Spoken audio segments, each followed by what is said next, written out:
Hola, doctor Neptuno. Te escribo esto todavía con las manos temblorosas. Hace 3 meses renuncié a mi puesto como supervisor de obra en el tramo sur. La gente cree que los que nos salimos de esos proyectos lo hacemos por el calor o por el sueldo, pero la verdad es que muchos nos fuimos por lo que se escucha y lo que se ve cuando las máquinas se apagan. A finales de 2025, estábamos trabajando en una zona cerca de Felipe Carrillo Puerto. Era selva cerrada, de esa que es tan espesa que a mediodía parece que estás en un cuarto en penumbra. Mi trabajo era marcar los árboles que las máquinas debían tirar al día siguiente. Una tarde, me quedé un poco más de tiempo porque el GPS me estaba dando lecturas erróneas. Ya sabes, la tecnología en la selva a veces se vuelve loca. Estaba marcando una ceiba gigantesca, un árbol sagrado para los mayas, cuando sentí que el ambiente cambió. No fue frío, porque ahí el calor te asfixia, fue más bien como si el aire se detuviera. De repente, escuché un silbido corto, juguetón, como el de un niño llamando a un perro. Miré hacia arriba, pensando que era algún pájaro, pero entonces escuché una piedra golpear mi casco. Me giré rápido y no vi a nadie. Pinches obreros, pensé, creyendo que eran los muchachos de la cuadrilla jugándome una broma antes de irse al campamento. «Ya váyanse a cenar, dejen de estar chingando», grité. Pero la respuesta no fue una risa humana. Fue un sonido de ramas moviéndose a toda velocidad, pero no arriba en la copa, sino a ras de suelo, rodeándome. Empecé a caminar de regreso hacia donde estaba la brecha, pero el camino se veía diferente. Los árboles que yo mismo había marcado con pintura naranja 10 minutos antes, ya no tenían la marca. Me empecé a desesperar. Revisé el spray de pintura en mi cinturón y estaba lleno. No tenía sentido. Caminé unos 100 metros y volví a encontrar la misma ceiba que acababa de marcar. Pero esta vez, frente al tronco, había algo que no estaba antes. Había una figura pequeña de barro, de unos 20 centímetros, sentada sobre una raíz. Tenía la cara de un viejo, pero el cuerpo de un niño, y lo más raro es que tenía puesta una réplica perfecta de mi propio casco de seguridad, hecha de lodo seco. Me dio un vuelco el estómago. No era una artesanía para turistas, se sentía cargada. Dejé de mirar la figura y fue cuando escuché la voz de mi jefe. «Héctor, ¿dónde te metiste? Ven para acá, ya nos vamos». La voz venía de detrás de un muro de helechos. Caminé hacia la voz, aliviado. «Aquí estoy, patrón. Me perdí un poco», respondí. Pero cuando crucé los helechos, no había nadie. Solo un hueco profundo en la tierra, una boca de un cenote seco que no habíamos visto en los planos. Me asomé un poco y, doctor Neptuno, te juro que lo que vi me va a perseguir toda la vida. En el fondo del cenote, a unos 5 metros de profundidad, no había agua. Había huesos, pero no de animales. Eran restos humanos, muy viejos, y entre ellos había cascos de construcción modernos, chalecos reflejantes rotos y botas de trabajo. Y en medio de todo ese tiradero, vi a algo moviéndose. Era un ser pequeño, moreno, con la piel que parecía corteza de árbol. Estaba agachado, royendo algo. Se detuvo, me miró y sonrió. No tenía dientes humanos. Tenía colmillos como de jaguar. Y entonces, con la voz de mi jefe, me dijo: «Héctor, baja. Aquí están los planos». Me quedé helado. Esa cosa estaba usando la voz de alguien que yo conocía para atraerme al agujero. Retrocedí tropezando y fue cuando sentí que algo me agarraba del tobillo. Eran manos pequeñas, pero con una fuerza increíble. Miré hacia abajo y había 3 de esas criaturas, los aluxes, saliendo de entre las raíces de la ceiba. No se veían como duendes de cuento, se veían como demonios de barro. Me solté de una patada y corrí como nunca en mi vida. No miré el GPS, no busqué marcas. Solo corrí hacia donde escuchaba el motor lejano de una de las retroexcavadoras. Cuando por fin salí a la brecha, Los trabajadores me vieron y se asustaron de mi cara. Mi jefe estaba ahí, vivo, hablando por radio. Cuando le conté lo que pasó, se puso serio. Mandó llamar a un X-Men, un sacerdote maya local. El viejo entró a la selva solo, con un poco de miel y aguardiente. Regresó a la hora y nos dijo: «Ese árbol no se toca. El dueño ya tiene hambre y ustedes no pidieron permiso». Al día siguiente, la máquina que iba a derribar esa ceiba se volcó sin razón alguna en terreno plano. El operador quedó atrapado y perdió una pierna. Yo no esperé a ver qué seguía. Agarré mis cosas y me largué de Quintana Roo ese mismo día. Ahora estoy de vuelta en el centro del país, pero a veces, cuando paso cerca de un parque o de un árbol grande en la noche, escucho ese silbido. Y lo peor es que, hace unos días, encontré una pequeña figura de barro con un casco de seguridad en la puerta de mi departamento. Yo no sé si esas cosas son los guardianes de la selva o si son algo más oscuro que hemos despertado al abrir esos caminos. Solo sé que en Yucatán, antes de tirar un árbol, tienes que saber quién vive en sus raíces, porque si no pides permiso, ellos mismos vienen a cobrarse la entrada.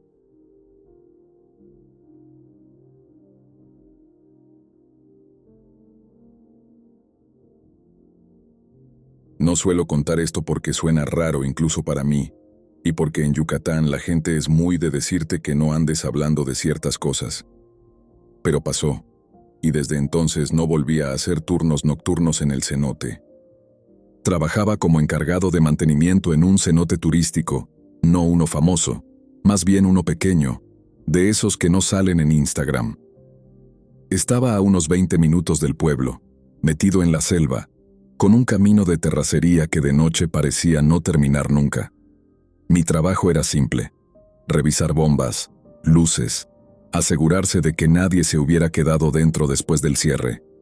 A veces tocaba quedarme hasta tarde si algo fallaba. Ese día se había ido la luz un par de veces por la tarde.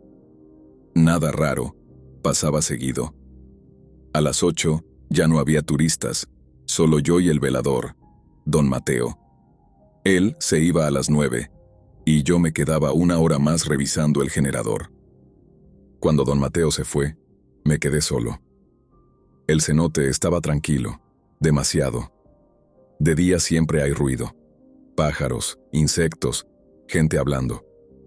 De noche, la selva se siente como si se apagara de golpe. Solo se oía el goteo del agua cayendo desde la roca y algún grillo lejano. Bajé por la escalera de madera con mi linterna. El agua estaba quieta, negra, como un espejo sin reflejo. Revisé las luces subacuáticas, todo normal. Mientras subía, escuché algo que pensé que era una piedra cayendo al agua. No fue fuerte, pero fue claro. Me asomé. No vi ondas. El agua estaba otra vez completamente quieta. Pensé que habría sido una gota grande desprendiéndose del techo. Seguí con lo mío. Cuando estaba arriba, revisando el cuarto del generador, escuché pasos, lentos, no hojas, no ramas, pasos firmes, descalzos, bajando por la escalera. Me asomé pensando que don Mateo había regresado por algo. No había nadie. La linterna alumbraba la escalera vacía. Me quedé ahí unos segundos, escuchando. Nada. Silencio otra vez. Ahí fue cuando empecé a sentir esa incomodidad rara, como cuando sabes que algo no cuadra pero no sabes qué. Me dije que estaba cansado y seguí revisando. 10 minutos después, volvió a pasar. Esta vez no fueron pasos.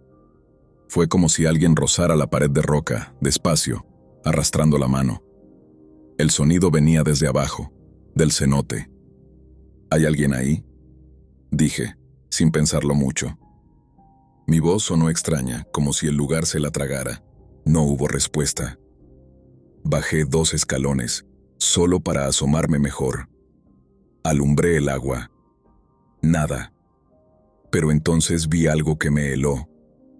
En la superficie, justo donde el agua tocaba la pared, aparecieron pequeñas ondas.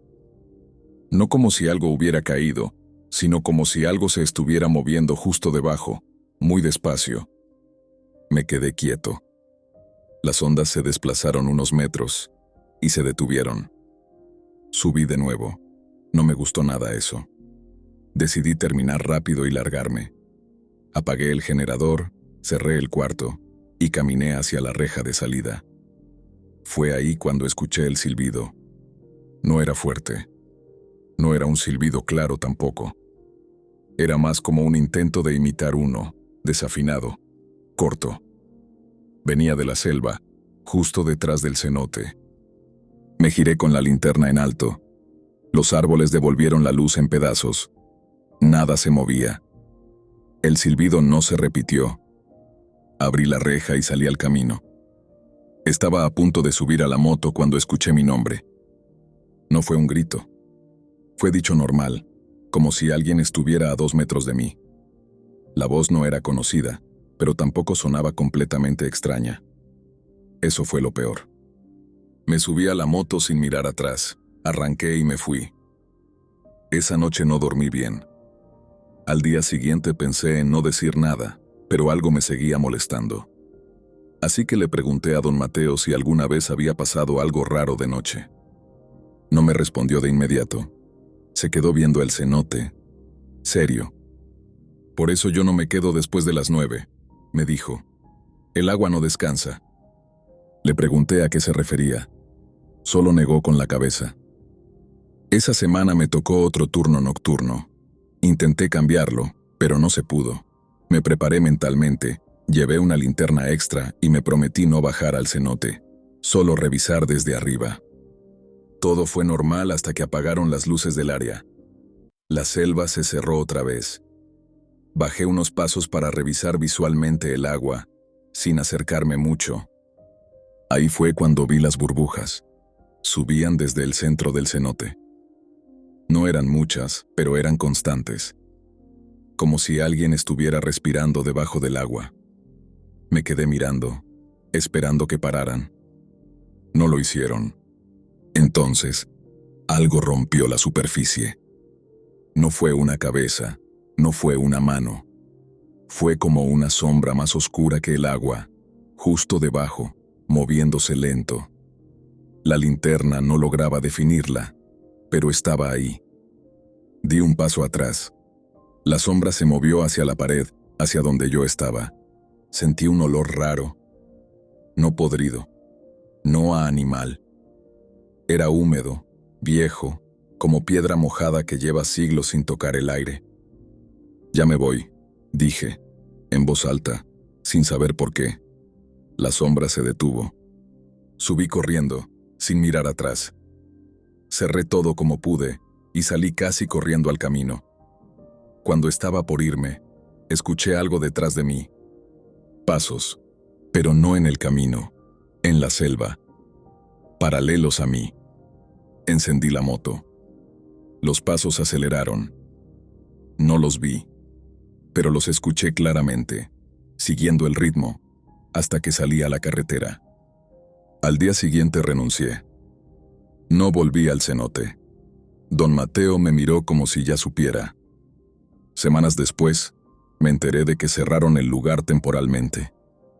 Un turista dijo que algo lo tocó debajo del agua, no una corriente. Algo con fuerza. Yo no volví a pasar por ahí. Pero a veces, cuando manejo de noche cerca de la selva, bajo la velocidad sin darme cuenta. Porque hay lugares donde el agua no solo guarda cosas, las espera.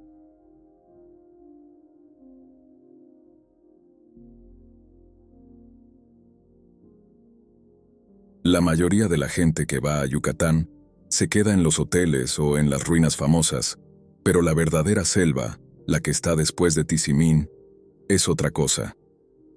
Hace unos 5 años me fui para allá a pasar el verano.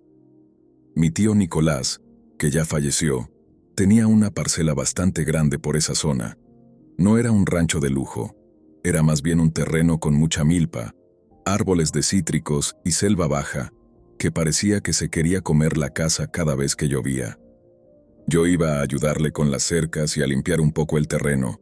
Me gustaba estar ahí, aunque el silencio de ese lugar a veces te ponía los pelos de punta. Una noche estábamos en la cocina.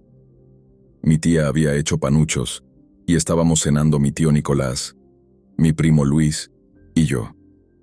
Era una noche de esas cerradas, sin luna, donde si apagas la luz de la mesa, no alcanzas a verte ni los pies. Estábamos a mitad de la cena cuando un olor rarísimo empezó a entrar por debajo de la puerta. Al principio, me dio por pensar que algún animal se había muerto cerca de la casa, o que la fosa séptica estaba fallando. Pero no era eso. Era un olor como a azufre quemado, pero mezclado con algo rancio, como pelo de animal mojado y carne echada a perder. Un olor que te pegaba en la garganta y te daban ganas de devolver la comida.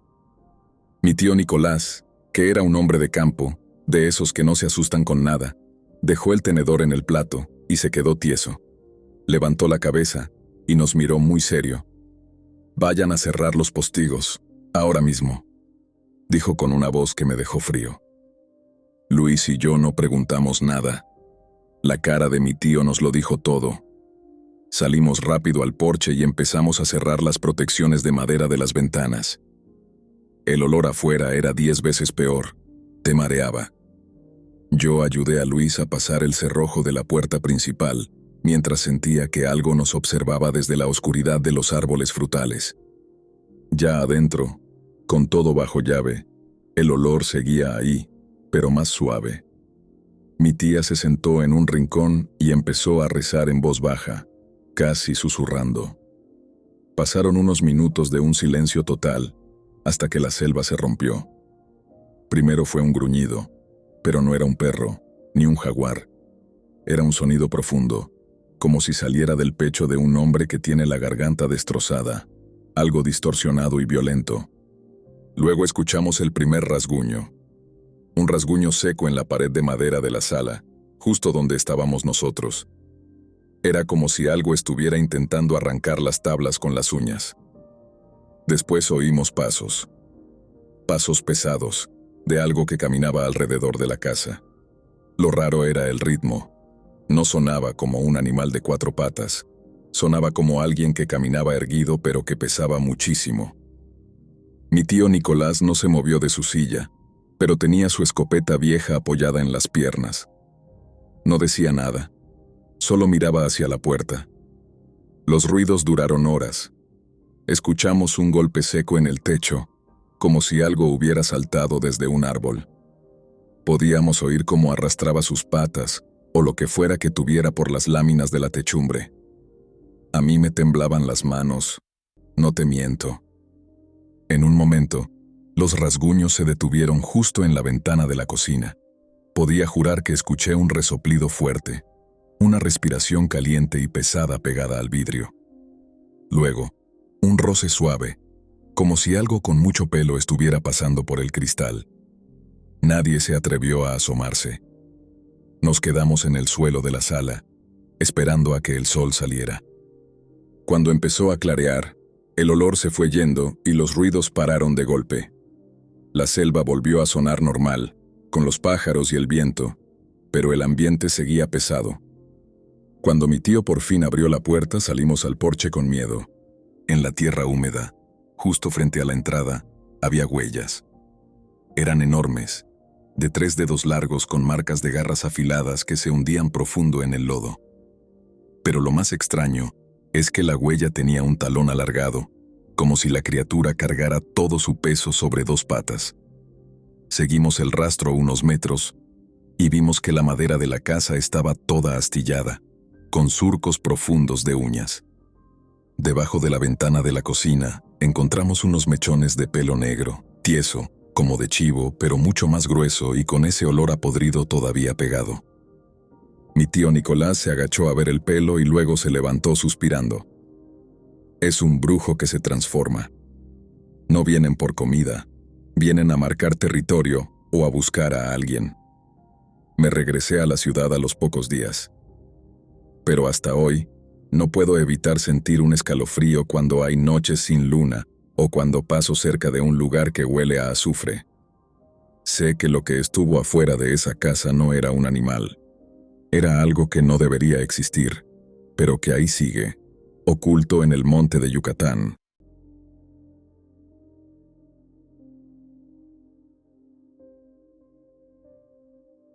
Esto pasó cuando estuve trabajando en el sur de Yucatán, apoyando a un proyecto ambiental.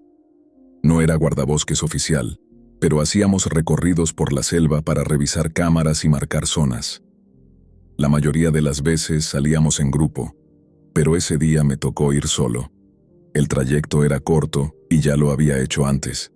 Salí temprano. Mochila ligera, GPS, machete, agua. El sendero estaba claro y bien marcado. Caminé sin problema durante casi una hora. El calor era pesado, pero normal. La selva sonaba como siempre. Fue más adelante cuando noté algo raro. El camino se abría en dos. Me detuve. Miré el GPS. Según el mapa, eso no debía estar ahí. Uno de los senderos era el que yo conocía. El otro parecía más reciente. No limpio, pero sí usado. Ramas dobladas, hojas aplastadas. Me quedé dudando unos segundos. Pensé que quizá alguien del equipo había pasado antes y no avisó. Avancé por ese sendero nuevo con la idea de regresar rápido si no me convencía. A los pocos minutos empecé a sentirme incómodo. No fue miedo inmediato. Fue esa sensación de estar fuera de lugar. Me di cuenta de que el sonido alrededor había cambiado. No silencio, pero sí menos movimiento. Como si la selva estuviera conteniéndose. Seguí caminando otros metros y entonces escuché un paso. No fue cerca, pero fue claro. Me detuve. El sonido se detuvo también. Esperé. No pasó nada. Seguí avanzando y el paso volvió. Siempre a la misma distancia. Nunca más cerca. Nunca más lejos. Pensé que podía ser un animal grande. No me gustó, pero seguí caminando con cuidado. En ese punto ya quería regresar. Cuando me giré, el sendero detrás de mí no se veía igual. Seguía ahí, pero estaba más cerrado. Me quedé parado unos segundos, tratando de orientarme. Ahí escuché la respiración. No era agitada. No era rápida. Era profunda, como si alguien respirara tranquilo, sin esfuerzo. Venía del lado izquierdo, entre los árboles. Levanté la vista despacio. Vi movimiento entre los troncos, algo alto, oscuro. No se movía rápido, pero tampoco torpe. No vi detalles claros, solo la forma desplazándose un poco. Mi cuerpo reaccionó antes que mi cabeza. Di un paso atrás. El movimiento se detuvo. No grité, no corrí. Me quedé quieto, escuchando mi propio pulso en los oídos. El aire tenía un olor fuerte, húmedo, como piedra mojada. Escuché un silbido corto, seco, no fuerte, detrás de mí. Ahí sí corrí. No seguí ningún sendero, solo avancé como pude. Escuchaba ramas romperse, pero no sentía que me persiguiera. Era como si se moviera al mismo ritmo, sin apurarse. Tropecé una vez y caí. Me levanté de inmediato. En algún punto dejé de escuchar cualquier cosa detrás de mí, pero no me detuve. Salí a un claro y reconocí el sendero principal. No paré hasta llegar al campamento. Cuando me vieron, supieron que algo había pasado. Me senté, tomé agua, traté de explicar. No exageré nada. Conté solo lo que vi y escuché. Uno de los hombres del lugar me preguntó por dónde había entrado. Le señalé el punto aproximado en el mapa. No dijo nada al principio. Ahí no hay camino, dijo después. A veces aparece algo parecido, por eso no entramos solos. No pregunté más. Al día siguiente revisaron mi GPS. El recorrido no tenía sentido. Había tramos rectos donde no debía haberlos. Zonas donde parecía que había caminado en círculos, aunque yo no lo recordaba así. Nunca volví a caminar solo en esa área. No creo que lo que encontré quisiera atacarme. No se sintió así, pero tampoco se sintió como algo que estuviera simplemente pasando por ahí. Desde entonces, si veo un sendero que no recuerdo, no lo sigo. No importa qué tan claro se vea.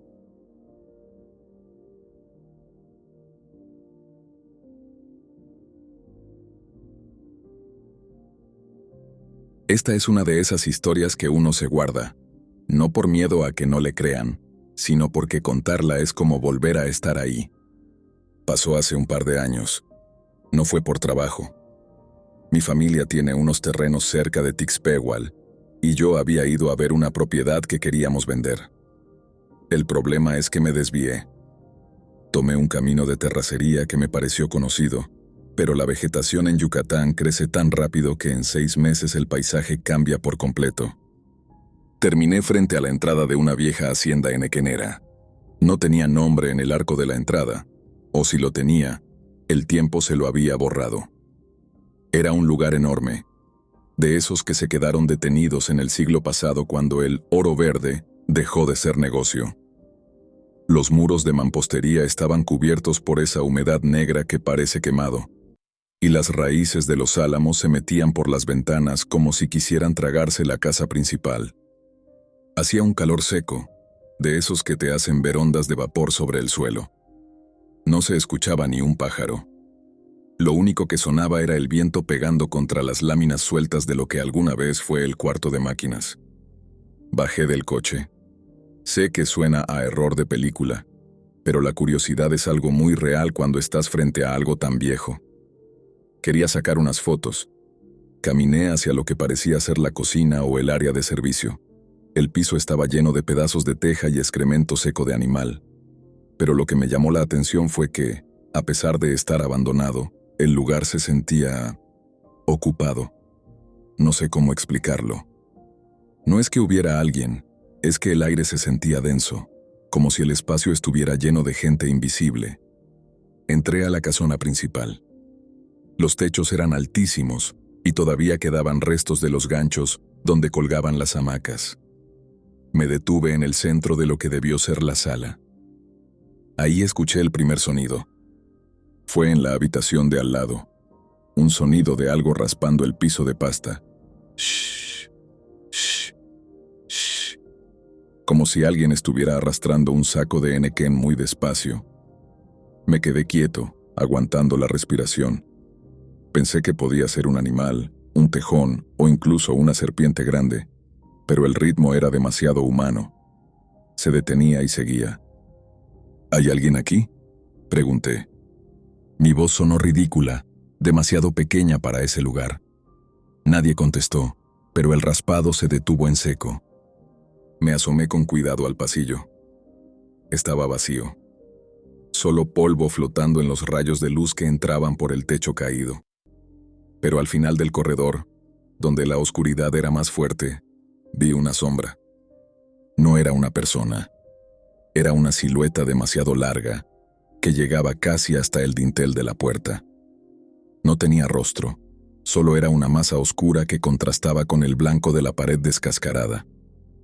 Lo más extraño es que no parecía estar de pie frente a mí, sino que estaba pegada a la pared, como si fuera una mancha que se movía por su cuenta.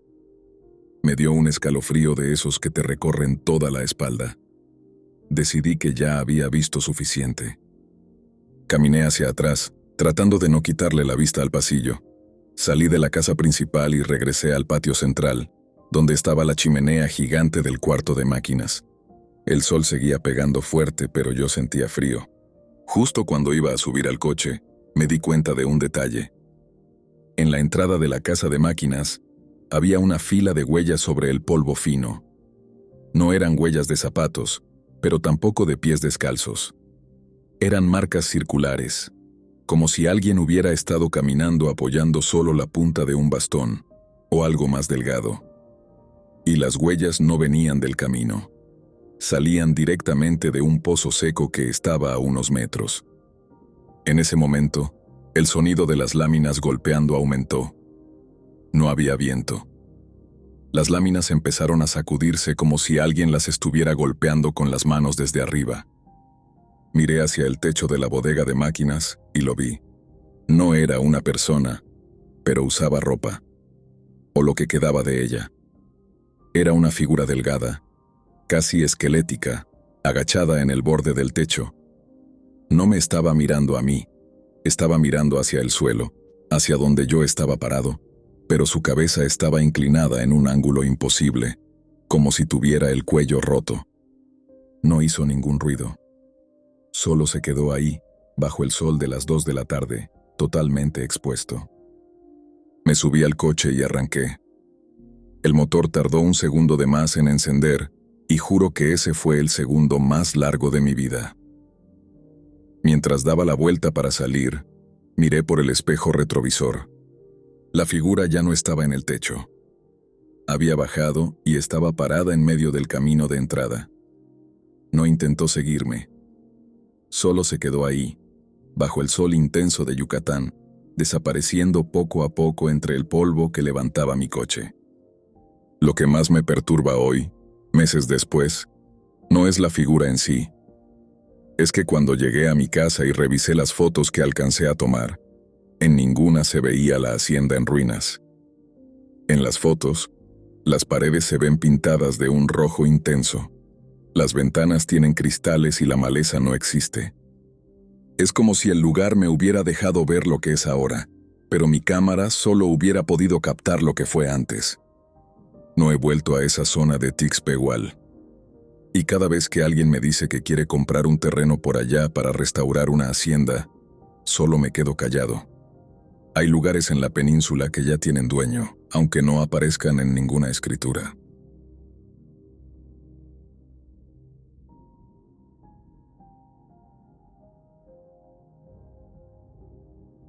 Esto que voy a contar pasó en la carretera antigua que va hacia Zilam de Bravo. Para los que no conocen esa zona de Yucatán, no es como el malecón de Progreso donde hay gente y luces. Esa parte de la costa es solitaria. De un lado tienes el mar, que ahí es muy bajo y quieto, y del otro tienes extensiones infinitas de manglares y salineras. Yo suelo viajar de noche por mi cuenta. Tengo una pequeña camioneta de carga y me dedico a mover insumos para restaurantes de mariscos. Me gusta el turno de la madrugada porque no hay tráfico y el calor no es tan sofocante, aunque la humedad siempre está ahí, pegajosa, oliendo a sal y a descomposición de materia orgánica del manglar. Esa noche, salí de Mérida como a las 2 de la mañana. El plan era llegar a Tzilam antes del amanecer para entregar una carga de hieleras. Había pasado una tormenta eléctrica horas antes, de esas que no dejan mucha agua pero llenan el cielo de relámpagos secos. La carretera estaba húmeda, reflejando la luz de mis faros como si fuera un espejo negro. A mitad de camino, entre Telchac y Santa Clara, la señal de la radio empezó a fallar. No era el típico ruido de estática. Era un zumbido sordo, una frecuencia baja que hacía vibrar un poco el tablero de la camioneta. Apagué el aparato, prefiriendo el sonido del motor. Fue entonces cuando empecé a notar que algo no cuadraba con el entorno. Normalmente en esa carretera siempre ves animales, conejos, algún zorro gris o los ojos de los pájaros nocturnos brillando en las ramas de los mangles. Pero esa noche, nada. La carretera parecía haber sido limpiada de toda vida. Solo estaban el asfalto y esa neblina baja que sale del pantano cuando el suelo está caliente y cae agua fría. Unos kilómetros antes de llegar a las salineras, vi una luz a lo lejos. Pensé que era otro vehículo, así que hice el cambio de luces por cortesía. Pero la luz no bajó la intensidad ni se movía hacia mí. Estaba estática a la orilla del camino. Al acercarme, me di cuenta de que no era un coche. Era una lámpara de gas, de esas antiguas, colgada de un poste de madera que parecía ser parte de una cerca vieja de algún rancho costero. Lo extraño no era la lámpara, sino que estaba encendida en medio de la nada, sin ninguna casa o persona cerca. Bajé la velocidad por precaución. Al pasar junto a la lámpara, vi que debajo de ella había algo en el suelo. Eran montones de conchas de caracol, de esas grandes, blancas, apiladas de forma muy precisa. Formaban un círculo perfecto alrededor del poste. No me detuve, pero unos metros más adelante, sentí que la camioneta se ponía pesada. No era una falla mecánica, era como si estuviera remolcando algo mucho más grande que mi carga. El motor empezó a esforzarse y el olor en el aire cambió. Dejó de oler a mar. Empezó a oler a algo quemado, pero no a combustible, sino a materia seca, como si alguien estuviera quemando maleza muy cerca, a pesar de la humedad de la tormenta. Miré por el espejo lateral para ver si alguna de las llantas traseras estaba echando humo. No vi humo, pero sí vi algo que me hizo soltar el acelerador por el susto. En la parte de atrás, justo en el borde de la batea de la camioneta, había algo enganchado. Parecía un brazo, pero demasiado largo y de un color grisáceo, como la madera que lleva años secándose bajo el sol en la playa. No tenía dedos definidos, terminaba en algo romo, pero estaba aferrado con fuerza al metal. Lo que sea que fuera eso, no había saltado desde el camino. Parecía que siempre había estado ahí, esperando a que yo pasara por esa luz para hacerse notar. Frené poco a poco, con el corazón golpeándome en las costillas. En esa carretera no hay donde pedir ayuda. De un lado está el manglar cerrado, y del otro la orilla del mar, llena de rocas y algas. Apagué el motor.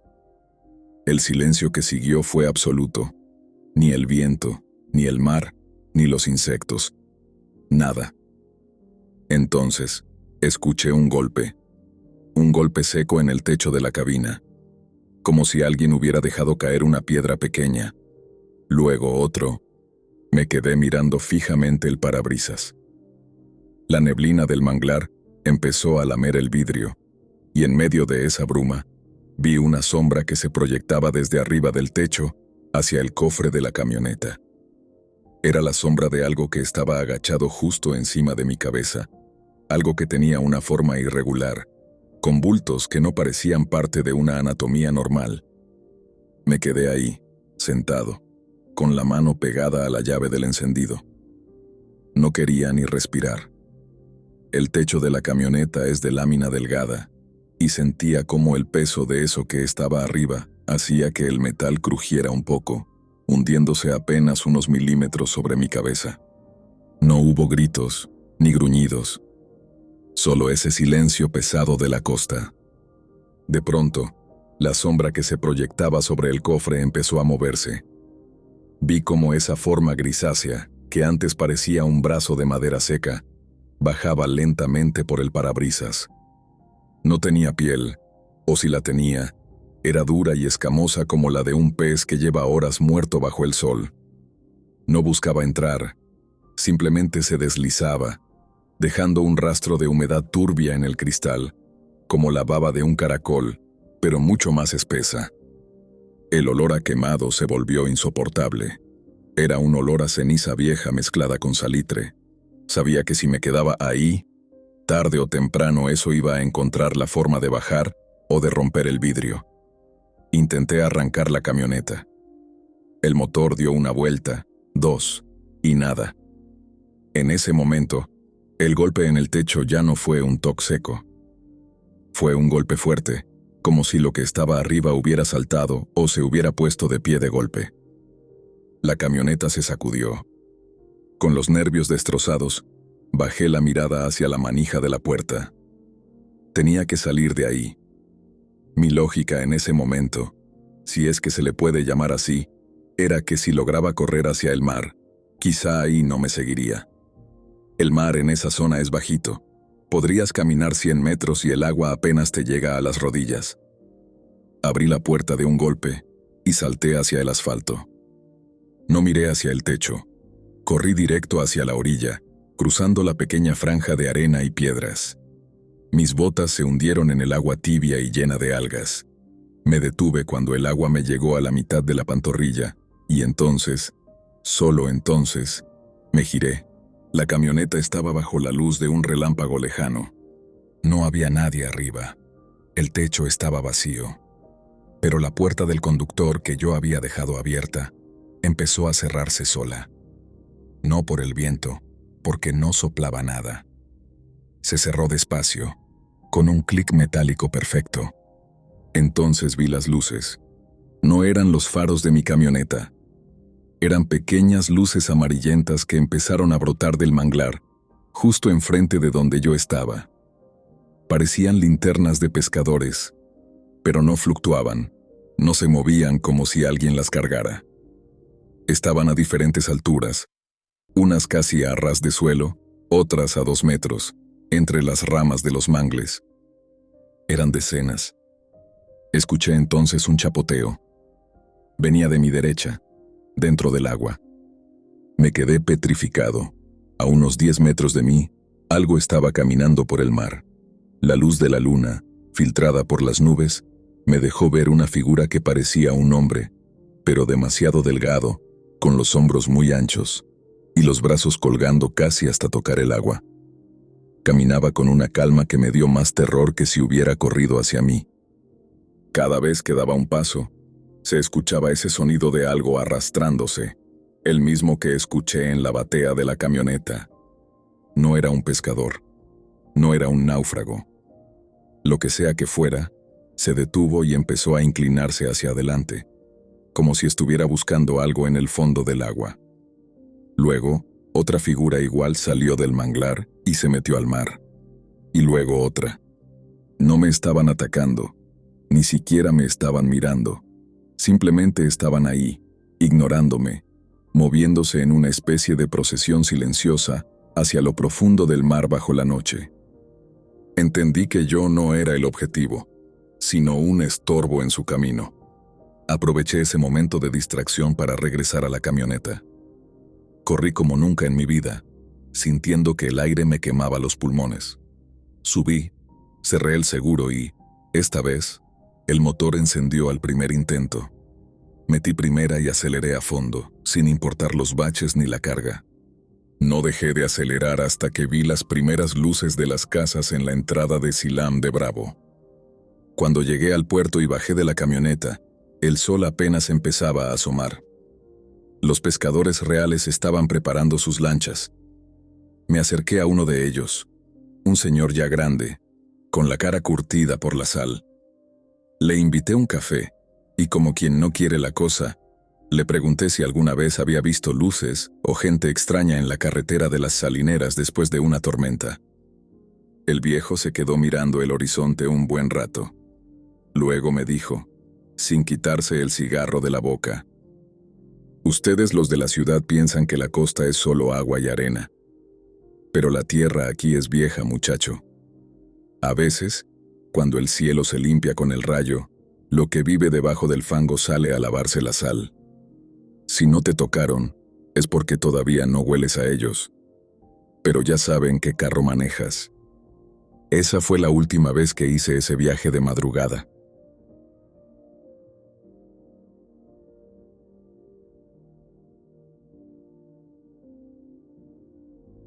Nunca había pensado en lo que podía pasarme en Yucatán hasta que fui de turista a un cenote apartado. No era de los que salen en Instagram ni en tours masivos. Lo encontré por casualidad, buscando un lugar para bucear solo un par de horas. Llegué por la tarde. El camino era largo, de terracería, con la selva cerrándose a cada lado. No había señal de teléfono y me encantó. Aparqué la moto y dejé la mochila cerca de la entrada. No había nadie, ni un guardia, ni otro turista, nada, solo el cenote. Al principio todo parecía normal. Agua azul, tranquila. Solo el sonido del viento en los árboles y algunas aves. Me cambié, metí mis cosas en la mochila impermeable y me metí al agua. El primer par de minutos fueron como cualquier inmersión. Agua fría, sensación de ligereza, respiración controlada.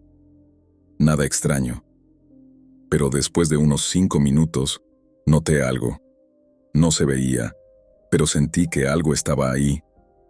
No era miedo todavía, era más como una certeza extraña, como si alguien hubiera entrado conmigo y no hubiera hecho ruido. Me giré bajo el agua, apuntando la linterna del casco hacia todos lados. Solo piedras, raíces y agua. Nada más. Decidí subir un poco, descansar en la superficie. Apoyé las manos en la pared del cenote y miré hacia arriba. La luz del atardecer apenas llegaba. Todo se veía normal, pero de pronto algo rompió el reflejo del agua. Un movimiento rápido, profundo, a 1 metro de mí, bajo la superficie. No era un pez, no era corriente. No se movió de forma natural, Era demasiado brusco y consciente. Me sumergí de nuevo, tratando de ignorarlo, pensando que sería ansiedad. Pero cada vez que miraba en esa dirección, sentía que el agua se movía justo frente a mí, aunque nada apareciera. Decidí salir. Subí al borde, respiré hondo, sacudí el agua de la cara. Y ahí fue cuando escuché el primer sonido real. No desde el agua, sino detrás de mí, entre los árboles. Un susurro. No entendí lo que decía. Parecía decir algo, pero no con palabras claras. Giré la cabeza. No había nadie. El silencio de la selva me llegó de golpe, y aún así podía sentir algo allí. Algo que me estaba mirando mientras yo miraba el agua. Intenté convencerme de que era solo imaginación. Me cambié y recogí la mochila. Cada paso que daba hacia la moto sentía que algo se movía detrás de mí. No era correr a escondidas. Era como si algo grande y lento siguiera mis movimientos. Llegué a la moto, subí y arranqué. La selva se abría detrás, y aún así sentí que algo me acompañaba unos segundos más. Una sombra, quizás. Algo que se movía justo en la periferia de mi vista. Esa noche dormí en un pueblo cercano. No quise volver al cenote, pero no podía dejar de pensar en lo que había visto y sentido. Cada recuerdo parecía diferente. A veces más cerca, otras más profundo. Al día siguiente, quise regresar temprano para ver si todo había sido paranoia. Volví a la entrada del cenote y miré el agua. Todo parecía normal. Ningún movimiento, ningún sonido extraño. Ni siquiera las aves estaban alteradas. Aún así, no me metí. Caminé alrededor, tratando de buscar huellas, algo que explicara la sensación, pero no había nada. Solo la pared del cenote, lisa, el agua quieta, la selva cerrada. Mientras miraba, escuché un ruido detrás de mí, como si algo chocara suavemente con hojas secas. No me giré de inmediato. Esperé unos segundos. El ruido se detuvo. Me giré rápido. Nada.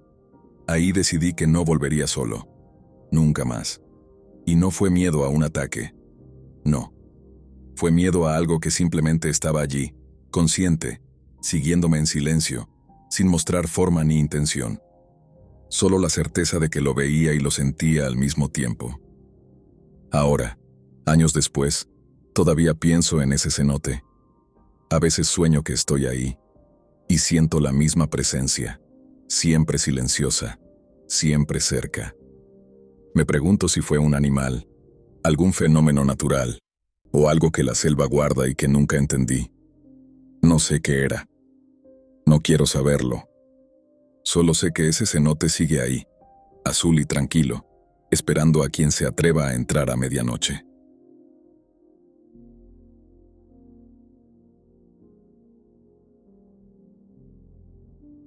Esta historia me la contó mi abuelo hace mucho, pero la verdad es que yo también estuve ahí. Pasó a finales de los años 90, cerca de Tecax, en el sur del estado. Esa zona es diferente al resto de Yucatán. Ahí el terreno se levanta y hay cerros, lo que nosotros llamamos la sierra. Es un monte mucho más cerrado, más antiguo, donde todavía se siente que la civilización no ha terminado de entrar. Yo tenía unos 10 años. Mi abuelo me llevó a un rancho que tenían unos parientes suyos muy adentro del monte, casi llegando a los límites con Campeche. No había luz eléctrica, ni señal de nada. Todo se manejaba con lámparas de petróleo y el agua se sacaba de un pozo muy profundo que estaba a unos 50 metros de la casa principal. La casa era de esas antiguas, de paja y bajareque, con las paredes reforzadas con piedra. Recuerdo que desde que llegamos, el ambiente se sentía raro. No era miedo, era una sensación de ser vigilado. Mi abuelo, que era un hombre de campo, muy serio y de pocas palabras, me dio una instrucción muy clara la primera noche. Si escuchas que algo camina cerca de la albarrada, no salgas. Y si sientes que te tocan la ventana, no mires.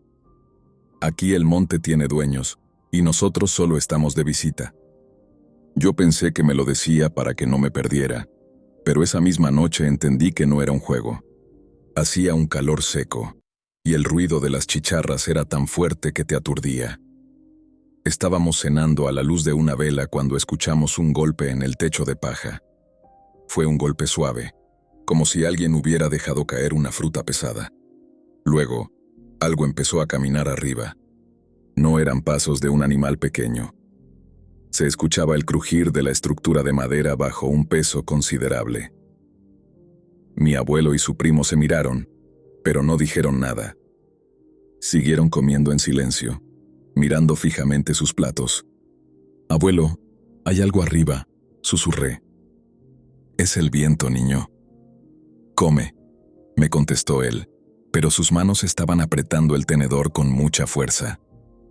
El problema es que no había viento. Las hojas de los árboles afuera estaban completamente quietas. Lo peor vino como a las 2 de la mañana. Yo dormía en una hamaca en la pieza principal. A través de las rendijas del bajareque, entraba un poco de luz de luna. De pronto, escuché un sonido que venía del patio. Era el sonido del pozo. Alguien estaba moviendo la manivela para sacar agua. Era un ritmo lento y constante. Me levanté de la hamaca, con el corazón en la garganta. Me acerqué a una de las aberturas de la pared para mirar hacia afuera. Lo que vi no lo he podido olvidar en 30 años. Cerca del pozo, bajo la luz gris de la luna, había una figura. Estaba de espaldas. Parecía una mujer, porque tenía el cabello muy largo, oscuro, que le llegaba casi a la cintura. Llevaba una ropa blanca, pero estaba tan sucia de tierra que se veía gris. Lo extraño era su altura. No podía medir más de 1,20 m, pero sus brazos eran desproporcionadamente largos. Estaba sacando el cubo del pozo. Cuando el cubo llegó arriba, la figura no bebió agua. Se quedó mirando el fondo del pozo y empezó a soltar una risa. No era una risa humana. Sonaba como cuando frotas dos maderas secas, un crujido rítmico que me heló la sangre. De repente, la figura se detuvo. Sin girar el cuerpo, su cabeza empezó a rotar hacia atrás. No giró un poco, giró por completo, 180 grados, hasta que sus ojos quedaron alineados con su espalda. No tenía rostro. O al menos, no uno que yo pudiera reconocer. Donde debería estar la nariz y la boca, solo había piel lisa y estirada, como una cicatriz vieja. Solo se veían dos cavidades oscuras donde debían estar los ojos. Me aparté de la rendija y me tiré al suelo, tapándome la boca para no gritar. Sentí cómo la figura se acercaba a la casa. Escuché sus pasos sobre la tierra seca. Flap, flap, flap, como si caminara con los pies planos. Se detuvo justo detrás de la pared donde yo estaba escondido. Sentí un olor penetrante, como a humedad de cueva y a flores podridas.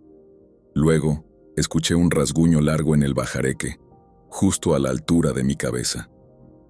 Algo estaba intentando palpar el interior de la casa a través de las maderas. Una punta delgada y fría, como un dedo sin uña, llegó a rozar mi hombro a través de un hueco. Me quedé petrificado. No sé cuánto tiempo pasó, pero me quedé dormido ahí mismo, en el suelo, por el puro agotamiento del terror. Al día siguiente, cuando desperté, mi abuelo ya estaba afuera. Lo encontré parado junto al pozo. El cubo de metal estaba en el suelo, completamente aplastado, como si algo con una fuerza increíble lo hubiera apretujado con una sola mano. «Vámonos, hijo», me dijo mi abuelo sin mirarme. Ya saludamos a quien teníamos que saludar. No recogimos ni nuestras cosas completas. Subimos a la camioneta y bajamos de la sierra de Tecax en silencio. Durante el camino, vi que mi abuelo tenía en el brazo 3 marcas largas, como rasguños, que no tenía el día anterior. Nunca volvimos a ese rancho. Mi abuelo murió unos años después, y los parientes terminaron vendiendo el terreno por casi nada, diciendo que la tierra estaba cansada. Pero yo sé que no era cansancio.